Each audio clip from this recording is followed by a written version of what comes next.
Alright, balik lagi sama gua di channel Uncle Jo ya, channel bisnis kopi.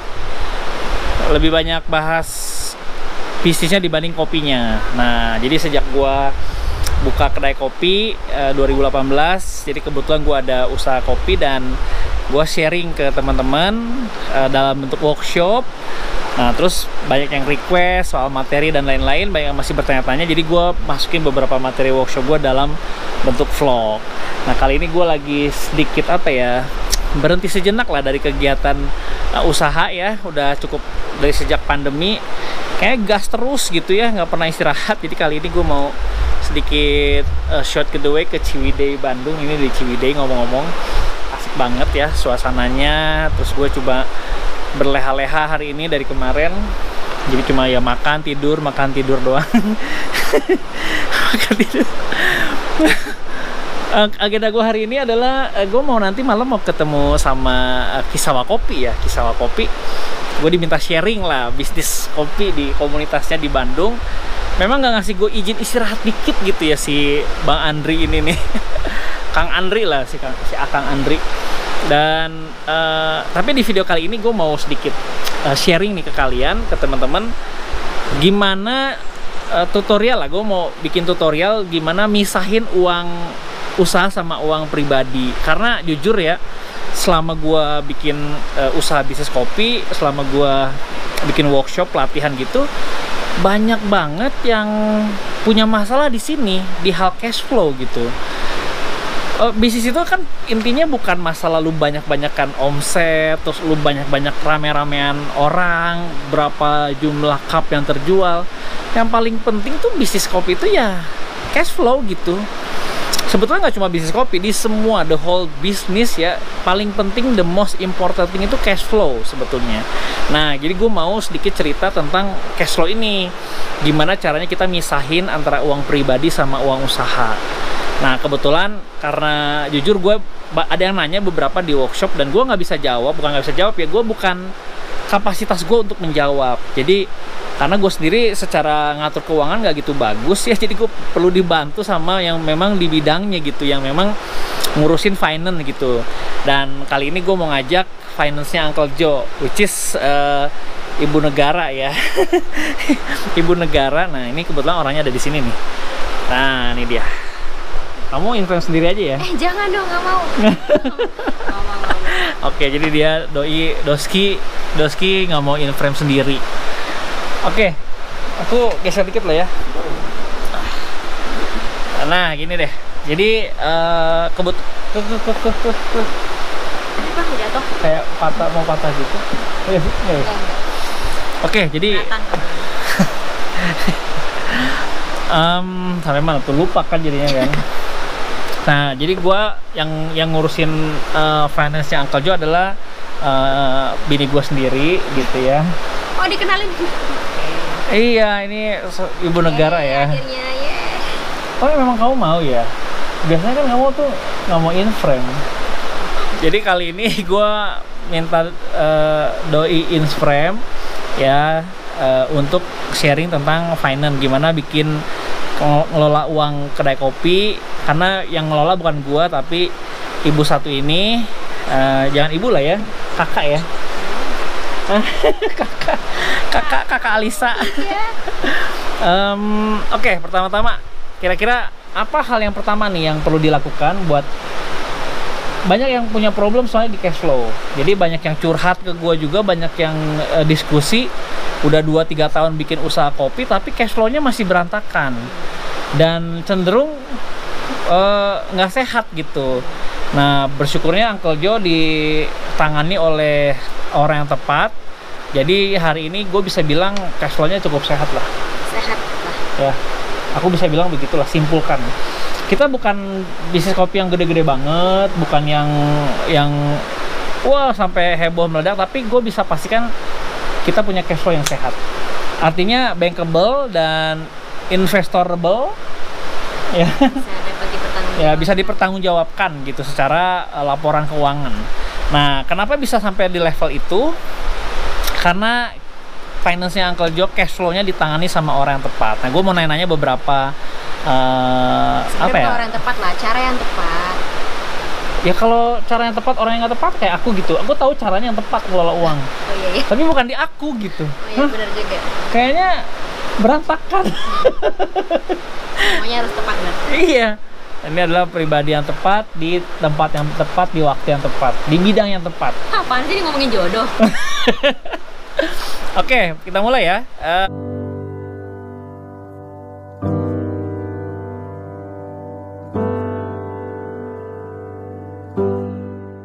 Ya, pertama-tama gimana nih caranya nih supaya teman-teman yang memang mau buka usaha kopi ataupun yang sudah berjalan usahanya dan mau memperbaiki cash flow-nya dengan baik dan benar, beberapa hal yang perlu kira-kira apa yang perlu dipersiapkan? Sebenarnya prinsip pertama adalah keuangan usaha sama pribadi harus dipisah. Prinsip pertama, jadi uang usaha, uang pribadi perlu dipisah. Harus dipisah itu. Oke, prinsip pertama. ya kenapa tuh, why? Ya karena menurut gua ya sama seperti kita lah, misalnya masalah di kantor sama masalah di rumah tangga nggak boleh disatuin. Kenapa? Oke. Bisa hancur. Oke. Gitu kan, bener nggak? Jadi masalah di kantor nggak boleh dibawa pulang, tapi masalah di rumah nggak boleh dibawa ke kantor. Oke. Nggak fokus gitu. Nggak fokus jadinya. Ya harusnya dipisahin dong. Masalah Antara? keluarga ya diselesaikan di keluarga. Oke. Masalah di kantor ya masalahnya diurusin di kantor. Dipisah. Kan rancu. Gitu. Nah kalau misalnya keuangan, nih misalnya nih keuangan uang usaha dipakai untuk pribadi, jadi bingung, rancu nggak sih? Misalnya kamu mau bikin strategi apa gitu ke depannya, nggak jelas ini keuangan kita tuh berapa, nggak boleh gitu disatuin, kecuali dimasukin secara sebagai investasi ya, itu beda lagi. Ya ini terjadi juga di aku punya cash flow sebetulnya di masa lalu, ya kan kita pernah, jadi gue juga ngalamin juga di usaha gue yang lama,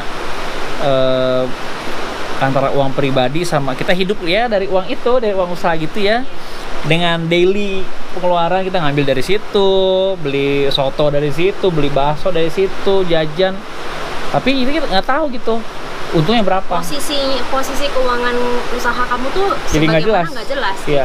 Bahkan gue pernah waktu di BTM kan, inget kan waktu aku usaha PlayStation itu kan antara pemasukan sama pengeluaran gue bilangnya kembaran. Padahal bukan salah usahanya, salah cara guanya ngaturnya. Oke, jadi yang pertama adalah harus dipisah ya. Ya, bisa. Oke, ada alasan lain nggak kenapa dipisah itu? Selain tadi nggak profesional jadinya? Karena nggak sehat. Nggak sehat jadinya? Nggak bisa dipertanggungjawabkan secara nanti untuk kalau misalnya kamu udah besar gitu kan, nggak bisa dipertanggungjawabkan. Kalau misalnya orang mau investasi gitu, oke sekarang aku boleh ntar aku lamin dong, nggak ada. Oh ya, ini ada kejadian juga nih yang baru-baru ini dari peserta workshop, dia butuh suntikan modal, ditanya laporan keuangannya, Nggak ada. nggak siap. Ya. Jadi harus persiapkan, maksudnya ya kan kita aminkan saja ya, walaupun sekarang emang masih belum, ya aminkan saja. Itu kan harus dari awal, nggak bisa. Ya bisa sih di tengah-tengah, cuman kan bukankah lebih baik dipersiapkan mama. Oh iya, oke. Rapih. Baik. Kedua, apa lagi? Jadi satu, teman-teman buka rekening berarti ya? Ya. Teknisnya kita buka rekening. Teknisnya gimana caranya? Pertama, harus buka rekening yang baru. Buka rekening baru. Oke. Atau pakai rekening yang kosong, yang nggak nggak kepake. dipakai, ya pokoknya harus kosong intinya. Yap, betul. Karena kan ya kalau ada isinya terus Campur juga. campur juga udah nggak bedanya. Iya. Sebisa mungkin dikosongin. Tapi kan sebetulnya kalau misalkan kita gabungin rekeningnya, kan bisa aja pencatatnya terpisah. Boleh dong? Ya bisa aja, tapi apakah kamu sepintar itu? Kalau aku sih enggak. Udah. Kebanyakan sih enggak. Kebanyakan sih orang. Kebanyakan enggak. Orang ragu lah gua. Gua ragu kalau sepinter-pinternya lu di finance gitu ya. Kayaknya kalau nggak dipisah campur aduk gitu, apalagi sampai 0 di belakang koma, waduh. Nggak deh, nggak yakin. Karena laporan itu kan harus misalnya sebulan ini berarti mutasinya berapa ya, harus sama dong. Oh iya, mutasi di rekening, mutasi betul. di rekening sama laporan di keuangan harus sama dong. Oke, apa lagi? Kedua ya masukin modalnya. Kalau misalnya emang baru usaha. Kalau usaha awal baru, ya, oke. Kalau awal ya harus masukin modalnya. Modal cashnya ya harus dimasukin ke situ, karena itu kan harus untuk beli ini, beli itu, beli itu. Nah itu semuanya harus di situ, di rekening yang sama. Yap. Kalau usaha yang udah running? Nah kalau udah di tengah-tengah usaha, baru mau dipisahin nih, ternyata baru sadar Iya, nih, baru harus nyadar. dipisahin. Ya it's okay, nggak apa-apa. Lupakan yang lalu, Oke. berarah pada tujuan. Dengan mata memandang. Oke, jadi kalau usaha yang tengah jalan, kalau baru sadar mungkin setelah lihat video ini, oh iya, gue mesti dipisahin nih. Berarti dia harus apa lakukan? Udah, jangan terlalu galau. Oke. Lupakan yang lalu. Buka rekening yang baru. Buka rekening tetap. Terus gitu yang pertama-tama itu ya modal kan udah jelas, Nggak tahu udah tuh. jelas ya. Nggak jelas, susah ngelacaknya. Ya udah, pikirin aja operasional sebulan ke depan berapa kira-kira. Ya hitung aja berapa kira-kira operasional ke depan buat bahan baku, listrik, gaji, bla bla bla bla bla. Kira-kira seberapa? Ya masukin segitu. Jadi fixed cost, variable cost, kira-kira dihitung dulu, estimasi lah. Untuk sebulan ya. Untuk sebulan ke depan, masukin ke rekening itu. Buat yang udah usahanya udah running Ya. dan kayak mau bertobat gitu ya. Bertobat. Mau buka rekening baru, lalu masukin adalah operasional di bulan itu Ya, ke depan. Itu. Tuh. Oke, yang ketiga. Ketiga, ya mulai ganti-gantiin data tuh, misalnya kayak Goresto. Oh, itu kan itunya. masuk di satu rekening kan? Oh iya betul. Jadi rekening penampungan. Rekening penampungan, rekening cara pembayaran apapun yang kalian pakai. Misalnya pakai Oke. OVO kah, pakai EDC kah, pakai whatever. Goresto. Oke, jadi itu apa yang dibilangnya ya? Merapikan database atau gimana? Ini supaya semuanya masuk ke dalam satu rekening yang sama dong. Kalau masuk ke iya. rekening yang pribadi, ya, Lagi, ya, betul. Ya, nggak mau. Betul, jadi direkonsiliasi ya kan? Iya, pokoknya semua Ya, ya untuk dirapikan. direkonsiliasi, betul. Jadi untuk rekonsiliasi semua data dari ini yang udah berjalan. Kalau yang masih baru ya langsung ke rekening baru dong. Oke. Terus ada lagi? Keempat ya, catat pengeluarannya sedetail mungkin. Oke, dalam udah daily activity-nya lakukan pencatatan. Pencatatan. Sedetail Sedetail mungkin ya. Nah, ukuran sedetail mungkin ini apa nih? Mungkin adalah misalnya, nah itu kayaknya nanti di laporan deh. Nah, yang prinsip kedua nih laporan. Oke. Bikin laporan. Oke, bikin laporan. Prinsip keduanya bikin laporan sebisa mungkin ya. Oh, tadi prinsip pertama itu maksudnya pisahin uang pribadi, uang itu prinsip pertama. Prinsip kedua bikin laporan. Oke, dalam bentuk minimal laporan cash flow. minimal cash flow. Cash flow itu kan Kayak cuman kita dulu ya. Cuman masuk keluar berapa, masuk Ya. berapa, keluar berapa, masuk berapa, keluar berapa. Jadi dulu awal-awal Uncle Joe laporannya hanya dalam bentuk cash flow. Iya, itu nggak apa-apa. Nggak apa-apa. Nggak salah loh, nggak apa-apa. Tapi kalau misalnya bisa bikin sampai ke profit and loss sama balance sheet. Balance itu neraca dan laporan rugi laba. Ya, profit and loss itu rugi laba. Rugi laba dan ada pendapatan berapa, sama pengeluaran berapa, net profitnya berapa gitu kan. Kalau balance sheet atau neraca itu ya itu tercatat kan, asetnya berapa, piutang ada berapa, posisi keuangan di BCA lah, di Goresto lah, apa itu kan ada di situ semuanya. Rekonsiliasi ada di situ. Terus kayak gitu ke aset-aset misalnya kayak mesin kopi lah, ada grinder lah, ada di situ. Terus hutang-hutang juga ada di situ. Misalnya kita masih ada utang ke supplier misalnya, itu kan ada di situ juga. Itu dibutuhkan untuk sebenarnya mungkin bukan sekarang tapi nanti gitu. Tapi lebih baik dipersiapkan dari sekarang kalau bisa. Ya, berarti minimal adalah laporan cash flow, in out yaitu minimal. Jadi kayak saldo lu berapa, keluar hari ini belanja apa, pemasukan berapa, kurang lebih begitu dicatat semuanya. Itu minimal. Tapi lebih kompleksnya adalah jurnal terus laporan neraca sama rugi laba. Itu bisa di accounting system bisa. Misalnya kayak apa sih sekarang pakainya? Ada MIOB lah atau apa, terserah sih, boleh apa aja. Cuman kayaknya ada yang spesial buat UMKM ya, tapi aku masih belum cek sih. Atau mungkin emangnya masih belum, itu pakai Excel juga bisa. Pakai Excel aja, itu kan ada sheet-sheetnya sendiri tuh. Di sheetnya nanti apa itu bisa dicatat. Cuman kalau Excel itu harus make sure kalian detail. Teliti. Karena besar kemungkinan akan tidak balance. Oke, bentar. Berarti untuk pencatatan ini ada versi bisa pakai manual. Bisa. Itu Excel tuh manual. Kedua pakai aplikasi atau sistem. Soalnya kan namanya laporan accounting itu kan harus harus balance ya. Harus balance Iya, ya. misalnya ada apa ya laporannya kemana, misalnya keluar kemana, masuknya kemana, itu kan ada debit kreditnya kan, itu harus balance. Nah, kalau accounting system itu udah otomatis. Ada ya, bisa ya, bisa. Iya, accounting system udah sampai udah nggak ada apa-apain udah langsung masuk. Harusnya kita punya itu dong. Ya, bayar Pak. Mahal ya? Ya, lumayan mahal. lumayan lah per bulannya. Oke, Ya nantilah kita omongin ya. Kalau udah kita melakukan, mungkin kita akan coba share. Ada POS memang emangnya sampai ke laporan loh sebenarnya POS. Kayak Moka, Maju gitu-gitu ya. Tapi setahu aku itu tidak bisa di-adjust, misalnya ada apa gitu kan, ada kesalahan, sulit untuk di-adjust, nggak bisa, jadi lebih baiknya laporan sendiri. Oke, sip, luar biasa. Ada lagi nggak? Yang ketiga atau apa? Iya, begitu deh, pokoknya setiap hari ada jurnalnya gitu. Misalnya jurnal dari Maju tuh aku masukin lagi ke laporanku sendiri, aku punya jurnal sendiri, misalnya pendapatannya berapa, nanti pendapatannya itu apa aja tuh, ada cash, ada OVO, ada Goresto. Nah si OVO Goresto ini akan direkonsiliasi kan, masuknya berapa. Jadi kan kadang tuh ketahuan tuh ada yang nggak masuk nih, dipertanyakan dong nih salahnya di mana nih. Yep. Gitu. Dari tadi yang kamu omongin aku nggak ngerti loh.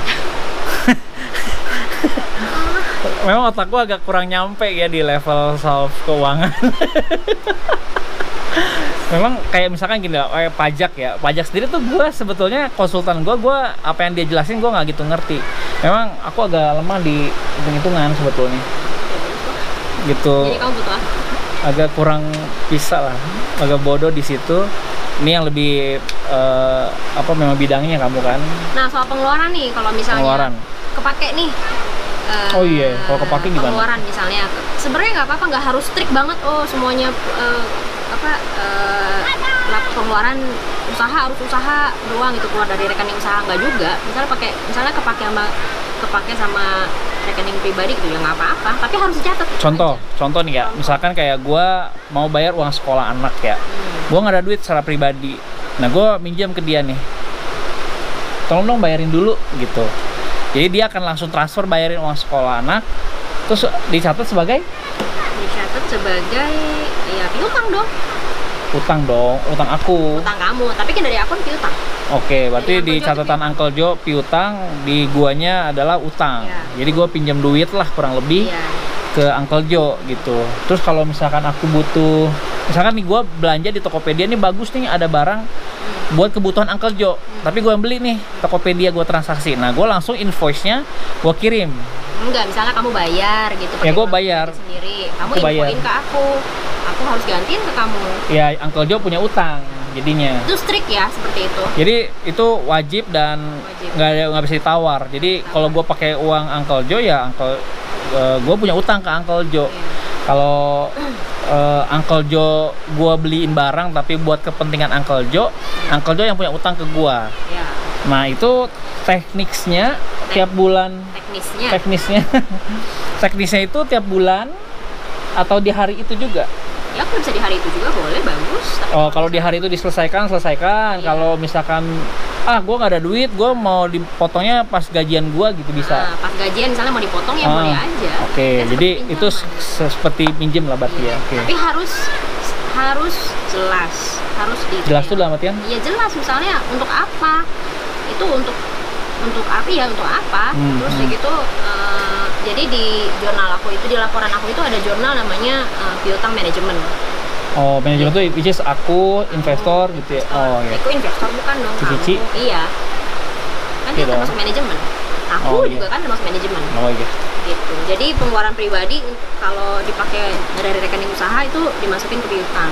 Namanya piutang. Jadi kalau misalnya pengeluaran usaha pakai rekening pribadi itu namanya ya utang. Di aku juga maksudnya. Oke, jadi kamu sendiri kan yang pegang Ki BCA dong, token itu dong. Kamu nggak ada pakai uang buat pribadi kamu, nggak ada? Nggak ada. Perlu diaudit dong. Oh boleh. Jadi kalau diaudit ready ya, siap ya? Siap. Nah bersyukurnya karena kamu istri aku, jadi aku nggak gitu khawatir ya. Oh iya benar ya. Kalau orang lain agak. Nah kalau orang lain posisinya misalkan lu ada, ya itu jadi. Itulah kenapa butuhnya audit luar. Audit luar. Kalau aku kan sebenarnya aku juga mengaudit, tapi nggak mengaudit audit dalam namanya ya. Begitu sih namanya. Nah, jadi Alisa juga pernah punya experience di kantor, kerja di kantor kan? Oh iya. Dan kamu juga karena sistemnya kamu bikin ternyata membongkar korupsi di kantor itu, ya kan? Jangan diomongin dong. Jadi ya bersyukurnya bini gue sendiri yang handle Uncle Joe. Tapi kalau kalian punya finance sendiri ya profesional aja ya. Ada auditor gitu ya dan lain. Oke. Ya tapi auditor itu kan bayar kan. Ya. Tapi ada juga bini yang boros. Nah itu juga susah tuh. Misalkan dia yang punya usahanya, dia pegang sendiri finance-nya, ya, gitu. Enggak, kan aku nih kayak aku manajernya, aku yang pegang sendiri finance-nya. Gitu, dia bininya nggak dilibati karena bininya boros. Oh iya. Gitu, karena ditaruh ke bininya malah nggak bener, malah jadi boncos. Itulah masalah. Ya itulah kenapa semuanya harus dipisah. Iya itu dia bener. Masalah keluarga harus diselesaikan dulu. Oh iya betul. Oke, paling ada lagi ya? Udah cukup. Paling itu dulu kali ya, basic banget ya. Basicnya aja sih. Kalau ada mungkin ada kasus atau pertanyaan apa yang mungkin ya put di below ya. Put below aja gitu.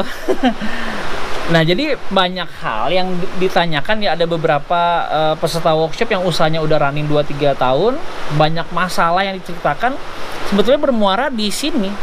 Problemnya di sini gitu. Bukan di marketing, bukan di HRD, bukan di lain-lain, tapi di akarnya di sini. Cash flow-nya. Gitu. Pokoknya kesulitan-kesulitan dalam hal usaha ketika cash flow lu sehat, kayaknya bisa diatasi. Gitu ya. Iya. Kalau cash flow sehat gitu ya, kayaknya semuanya bisa diatasi dengan baik. Jadi peran aku lumayan penting dong ya? Penting, peran kamu penting banget. Minta naik gaji dong, Mas. Oke, gaji kamu berapa ngomong-ngomong? Di bawah UMR ya? Iya, sangat. Gaji dia di bawah UMR. Tapi kamu nggak bisa ngomong gitu karena aku sebagai CEO pun gajinya di bawah UMR. Oh iya, betul. Gitu, jadi gue udah memberikan contoh, gue mau dibayar gaji dengan kecil gitu. Tapi anyway, hari ini gue bisa bilang cash flow Uncle Joe tuh cukup sehat, bankable, investorable. Kalau ada yang investor mau nanam 10 miliar gitu ya, gue sangat siap gitu. Sangat siap gitu. Kalau misalnya ngajukan pinjaman pun ke bank, kita laporan keuangan sangat rapi dan siap gitu. Kalau Pak Exton Salim mau beli Uncle Joe, boleh juga ya. Udah gitu aja bercanda ya. Sampai ketemu di vlog selanjutnya. Bye. Bye. Thank you ya yang udah nonton video ini. Jangan lupa subscribe sebagai bentuk dukungan lo terhadap channel